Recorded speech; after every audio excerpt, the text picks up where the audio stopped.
Hello అండి. ఈరోజు blouse వెనకాల భాగం సింపుల్ డిజైన్ అయితే చూపిస్తున్నాను. ఇలా మనకి బ్లౌజు కుట్టుగా మిగిలిన క్లాత్ ఉంటుంది కదండి. క్లాత్తో మనం అటు 2 ఇంచులు ఇటు 2 ఇంచులు 4 పలకల మీద ఇలా మనకు కావాల్సిన పీసెస్ అయితే తీసుకుని కట్ చేసుకుని పక్కన పెట్టుకుని ఇలా మనం సమోసా మోడల్లో హోల్ 2 మడతలు పెట్టుకున్న తర్వాత ఆ పక్క ఈ పక్క కూడా ఒక చిన్న బటన్ స్టైల్లో పెట్టుకుని ఒక కుట్టేసేసుకుంటున్నానండి ప్రతి దానికి కూడాని. ఇలా మనకి బ్లౌజ్కి ఎన్ని పడతాయో రౌండ్ మెడ కాబట్టి ఎన్ని పడతాయో అన్నీ కూడా ఎక్స్ట్రాగానే మనం రెడీ చేసి పెట్టుకోవాలన్నమాట. చిన్నగా మనం హోల్డ్ చేసి పెట్టుకోవాలి.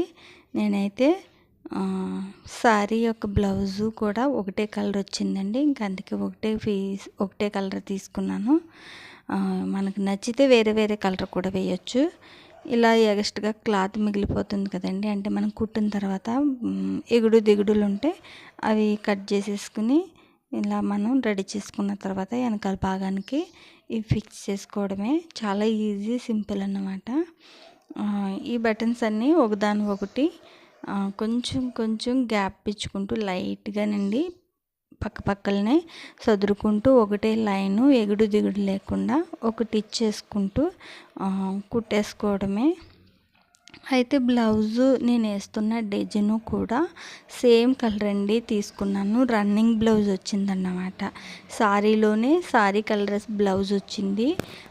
నాకు అడిగిన వారు చాలా సింపుల్గా ఉండేటట్టు చూడండి అన్నారు. అందుకే మనం వేరే కలర్ ఏమి వేయకుండా డిస్టర్బ్ చేయకుండా సారీని బ్లౌజ్ని ఎలా నీట్గా ఉండాలో ఇంకా అలాగే ఉంచేసి సేమ్ కలర్ తీసుకున్నాను.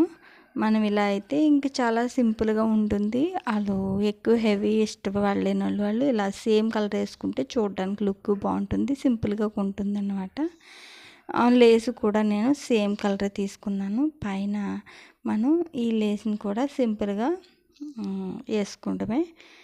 అయితే ఇది ఒక 2 డబల్ టిచ్ అయితే వేసుకోవాలండి. నేను లేస్ వేసేసిన తర్వాత పైన ఇంకో కుట్టేసేసుకుంటే చాలా సింపుల్. అయితే ఇక్కడ బటన్స్ కుట్టాను కదండి, ఈ బటన్లు అన్నిటికి కూడా పోసు కుట్టాలి. ఇంకా నేను అదైతే చూపించడం లేదు. అంతేనండి, చాలా సింపుల్, ఈజీ అన్నమాట.